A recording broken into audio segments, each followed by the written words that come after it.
अच्छा, याद है वो रात जब अगले दिन कोई बड़ा एग्जाम हो? सारी किताबें तो बंद हो जाती हैं, पर दिमाग वो तो दौड़ता रहता है। तो आज हम बस उसी जाने पहचाने एहसास को समझने की कोशिश करेंगे कि परीक्षा से ठीक पहले आखिर हमारे मन में चलता क्या है। और हाँ, अगर किसी को भी ऐसा लगता है ना कि सिर्फ उन्हें ही एग्जाम से पहले घबराहट होती है, तो भाई ऐसा बिल्कुल भी नहीं है। सच तो ये है कि ये एक बिल्कुल नॉर्मल एक्सपीरियंस है। मन में ना एक साथ इतने सारे विचार आते हैं, बिल्कुल किसी इमोशनल रोलर कोस्टर की तरह। तो सवाल ये है कि ये भावनाएं होती कैसी हैं?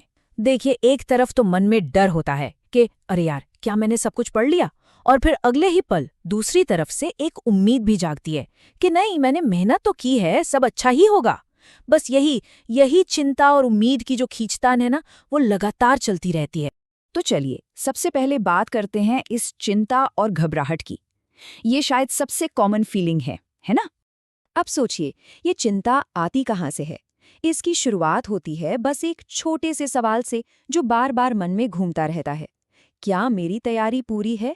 और जब सिलेबस का वो बड़ा सा पहाड़ सामने दिखता है, तो ये सोचना कि कहीं कुछ छूट तो नहीं गया, बस यही सोच मन में एक अजीब सी बेचैनी पैदा कर देती है।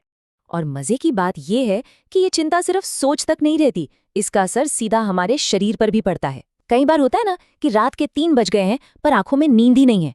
क्यों? क्योंकि दिमाग तो अब भी जरूरी फॉर्मूले और डेट्स को रटने में लगा है। ये भी सच कहें तो इसी सफर का एक हिस्सा है। लेकिन यहाँ एक अच्छी बात भी है, इस चिंता को कम करने का एक रास्ता भी है। और जानते हैं वो रास्ता कहाँ से होकर जाता है? वो जाता है सही तैयारी और रिविजन से।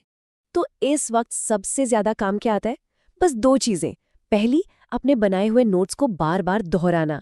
इससे क्या होता है, जानकारी दिमाग में एकदम पक्की हो जाती है। और दूसरा, पुराने क्वेश्चन पेपर्स को सॉल्व करना। इससे न सिर्फ अच्छी प्रैक्टिस होती है, बल्कि एग्जाम का जो डर है ना, वो भी काफी हद तक कम हो जाता है। यहाँ पर ना एक बहुत जरूरी बात समझने वाली है। हम अक्सर इस तनाव को एक दुश्मन की तरह देखते हैं, लेकिन अगर नजरिया बदले तो ये एक मौका भी हो सकता है। ये वो टाइम है जब हम सिर्फ सब्जेक्ट ही नहीं सीखते, बल्कि प्रेशर में बेहतर काम करना भी सीखते हैं। ये असल में खुद को और मजबूत बनाने का एक मौका है। लेकिन हाँ, ये भी सच है कि तैयारी के दौरान भी कई बार तनाव हम पर हावी होने लगता है। तो ऐसे में क्या किया जाए? चलिए अब मन को शांत रखने के कुछ बहुत ही आसान तरीकों पर एक नजर डालते हैं। यहाँ 2 बहुत ही सिंपल लेकिन बहुत पावरफुल टेक्निक्स हैं। पहली, जब भी मन बेचैन लगे, बस 1 मिनट रुककर कुछ गहरी सांसें लीजिए। यकीन मानिए, ये तुरंत दिमाग को शांत करता है। और दूसरा, खुद से पॉजिटिव बातें करना, जिसे हम सेल्फ टॉक भी कहते हैं। बस खुद को याद दिलाना कि हाँ, मैंने मेहनत की है। तो सोचिए, जब एक तरफ तैयारी मजबूत हो और दूसरी तरफ मन भी शांत हो, तो इन दोनों चीजों को मिलाकर क्या बनता है?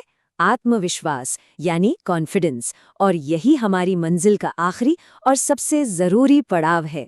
एक बात है जो हमेशा याद रखनी चाहिए, कॉन्फिडेंस कोई जादू की छड़ी से नहीं आता। ये तो हमारी अच्छी तैयारी का सीधा सीधा रिजल्ट है। मतलब हमारी मेहनत की नींव जितनी मजबूत होगी, हमारे आत्मविश्वास की इमारत भी उतनी ही ऊंची और पक्की होगी। बिल्कुल, जैसा कि यहाँ लिखा है, सही नजरिया और आत्मविश्वास से परीक्षा का सामना करना आसान हो जाता है। अब सही नजरिए का मतलब क्या है? इसका मतलब है एग्जाम को एक चैलेंज की तरह देखना, किसी खतरे की तरह नहीं। और ये जो आत्मविश्वास है, वो तो आता ही हमारी तैयारी से। और फिर आता है वो पल एग्जाम हॉल में, जब क्वेश्चन पेपर हाथ में आता है। अगर तैयारी अच्छी है ना, तो उन सवालों को देखकर डर नहीं लगता, बल्कि एक सुकून सा मिलता है, एक खुशी महसूस होती है।